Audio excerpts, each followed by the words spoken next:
आचरणां विघातेन कुदृष्टिनां च संपदा धर्मग्लानिं परिप्राप्त मुच्यन्ते जिनोत्तमाः। रवि सेनाचार्य लिखते हैं, जब उत्तम आचार का विघात होता है, मिथ्या धर्मियों के समीप श्री की वृद्धि होती है, जैन धर्म के प्रति लोगों का भाव घृणात्मक होने लगता है, भोगों की वृद्धि होने लगती है, ऐसे समय में जैन धर्म का उद्धार करने के लिए तीर्थंकरों का अवतार होता है। बंधुओं, जिस मध्यलोक में हम रहते हैं, यहाँ 10 कोड़ा कोड़ी सागर के एक कल्प काल में किस प्रकार भोग भूमि का विलय हुआ और किस प्रकार कर्म भूमि प्रारंभ हुई, इसका काल चक्र का एक सुंदर वीडियो जो हमारे छिंदवाड़ा से आदेश जी आए हैं, उन्होंने ये वीडियो बनाया है। लीजिए, आपके सामने प्रस्तुत है काल चक्र और भोग भूमि प्रदर्शन।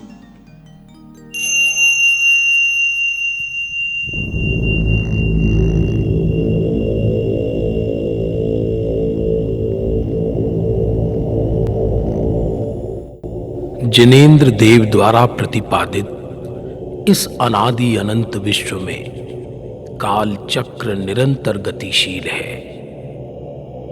मध्यलोक के 2.5 द्वीप में 5 भरत और 5 ऐरावत क्षेत्रों में यह काल चक्र 20 कोड़ा कोड़ी सागर के एक कल्प काल रूप में निरंतर परिवर्तन करता रहता है, जिसमें एक उत्सर्पणी और एक अवसर्पणी काल होता है। उत्सर्पणी काल में शरीर, धर्म, धन, वैभव आदि की वृद्धि होती है तथा अवसर्पणी काल में यही वैभव आदि घटता रहता है। प्रत्येक उत्सर्पणी और अवसर्पणी काल 6 विभाजन वाला होता है। इन कालों के नाम क्रमशः सुखमा सुखमा, सुखमा, सुखमा दुखमा, दुखमा सुखमा, दुखमा एवं दुखमा दुखमा है।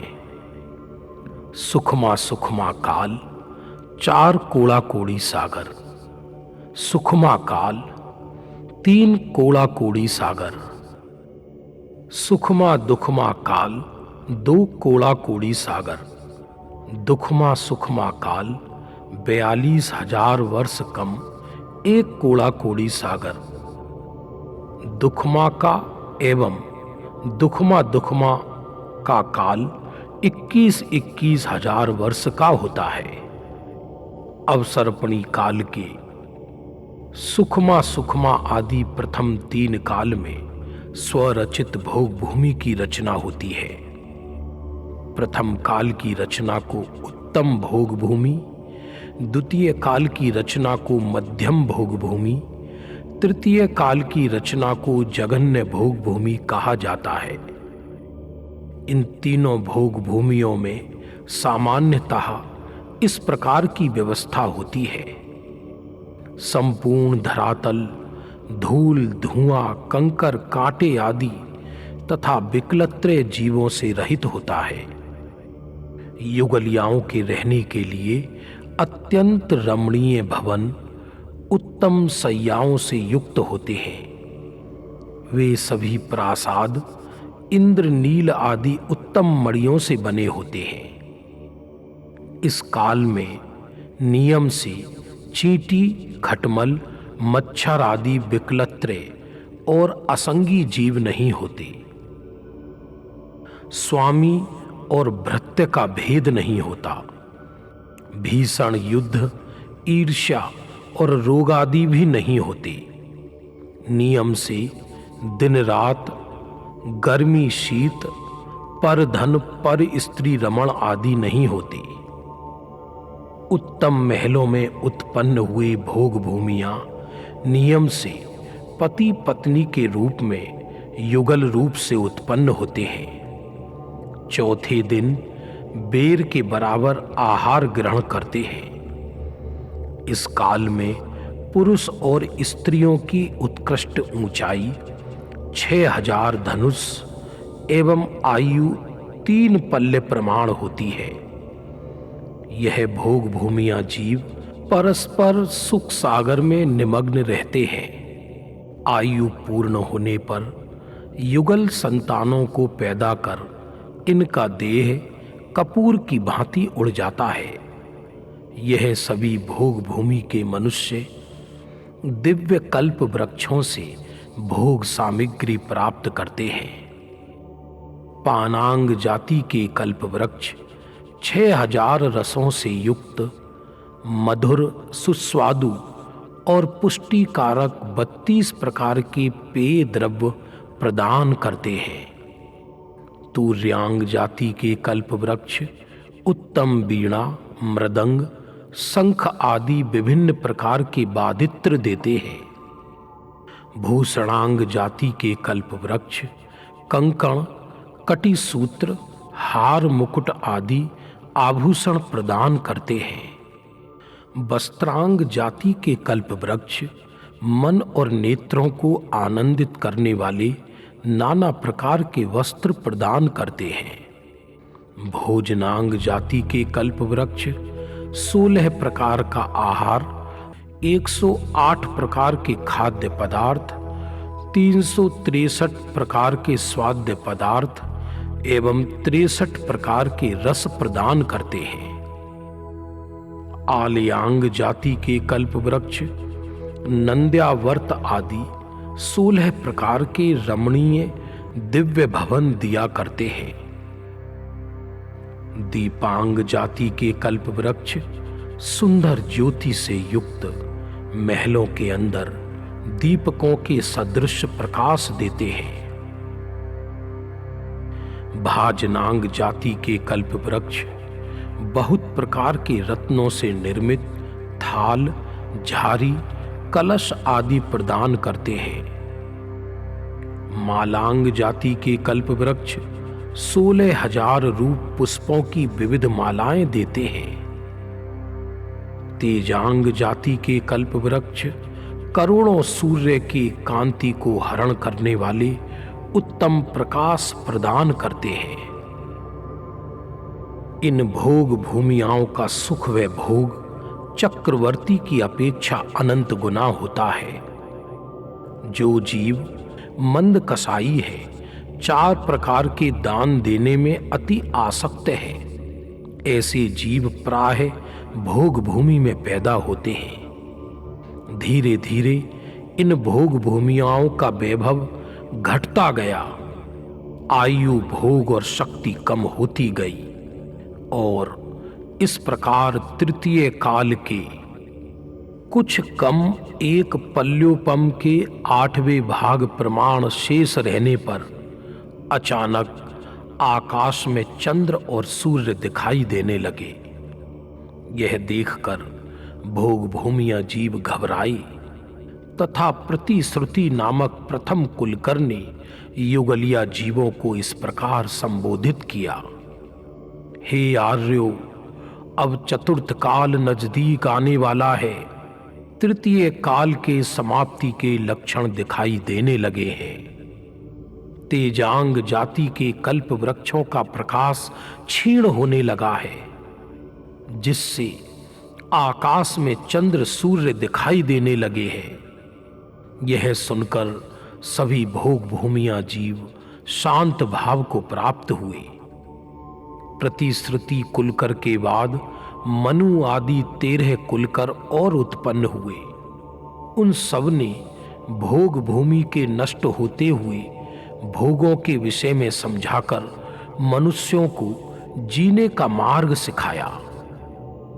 यद्यपि अभी तक भोग भूमि के लक्षण नष्ट होने पर भी वे युगलिया जीव परस्पर पुण्य से प्राप्त वैभव को भोगते हुए भोग भूमि का ही आनंद उठा रहे थे। अब धीरे धीरे कल्प वृक्षों ने फल फूल आदि खाने के पदार्थ, वस्त्र आदि पहनने के पदार्थ देना बंद कर दिया, जिससे भोग भूमियां जीव और भी घबराने लगे। ऐसे समय में अंतिम 14वें कुलकर नाभि राय उत्पन्न हुए। उनके मरुदेवी नाम की पत्नी थी। कल्प वृक्षों के नष्ट हो जाने पर तीव्र भय से युक्त सभी भोग भूमियां मनुष्य नाभि राय कुलकर की शरण में पहुंचकर बोले, हे स्वामी रक्षा करो।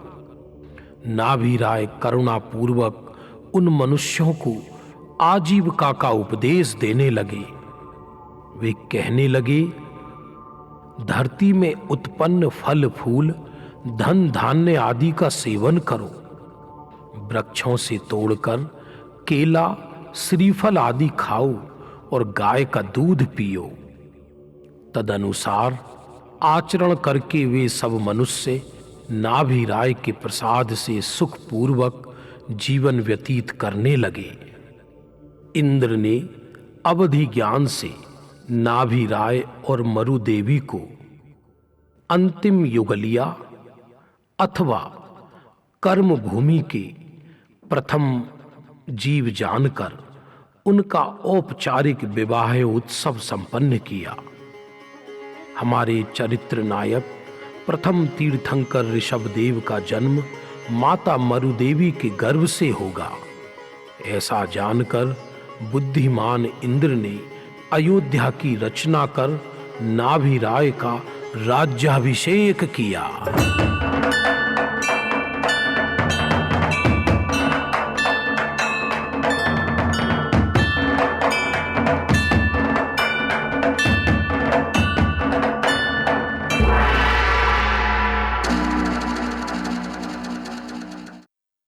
महाराजा नाभि राय की, महाराजा नाभि राय की।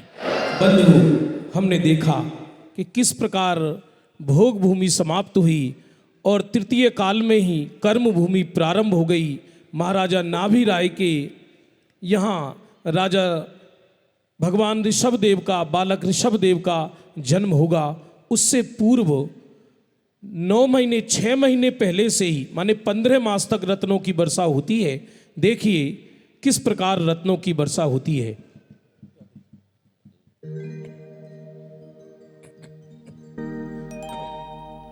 ग्रंथों में वर्णन आता है, रत्न गर्भा धरा जाता हर्ष गर्भा सुरोत्तमा क्षोभ माया जगत गर्भो गर्भाधानोत्सवे विभो। सत्य तो ये है बंधु, इंद्र स्वयं अयोध्या नगरी का निर्माण करता है। उन रत्नों को कौन बीनेगा। सच बात तो ये है कि जहां महल ही मरकत मणि के बने हों, संपूर्ण नगरी ही सोने की बनी हो। ग्रंथों में आता है अयोध्या में सबसे निकृष्ट धातु स्वर्ण थी, माने सोने की सड़कें थीं, लेकिन मरकत मणि के नील मणियों के खंभे थे। ऐसी वो सुंदर अयोध्या नगरी थी। कुबेर के द्वारा बरसाए जाने वाले उन रत्नों को भला कौन उठाएगा। सत्य तो ये है, आज इस अयोध्या नगरी में जितने भी महानुभाव बैठे हैं वो पूज्य गुरुदेव श्री के रत्नत्रय को प्राप्त करने के लिए यहां पर बैठे हुए हैं। उन जड़ रत्नों को भला कौन उठाने वाला है। फिर भी आप देखेंगे कि किस प्रकार कुबेर रत्नों की वर्षा करते हैं।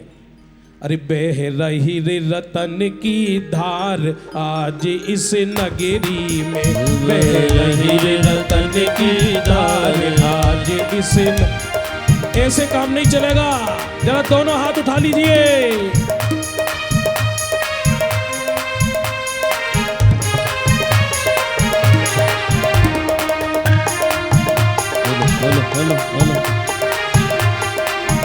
बह रही रे रतन की धार आज इस नगरी में, बह रही रे रतन की धार आज।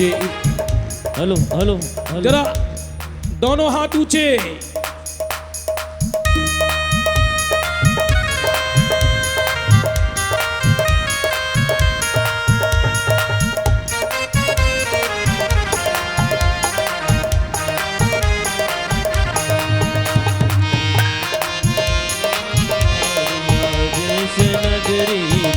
और इस स्वर्णपुरी नगरी है प्यारी, स्वर्णपुरी नगरी है प्यारी, स्वर्गपुरी नगरी है प्यारी, पुरी नगरी है प्यारी। जरा हर्षित हो जाइए।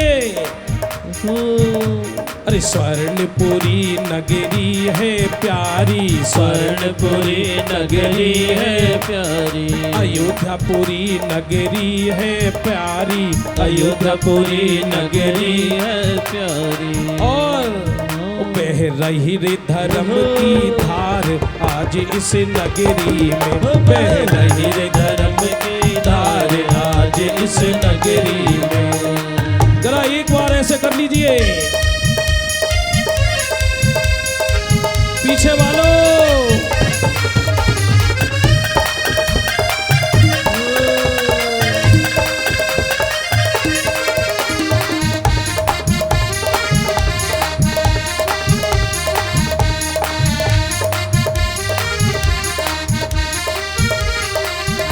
और एक अंतरा और लेंगे जब तक रिदम आनी चाहिए आपकी तेज। 1 2 3 एक बार।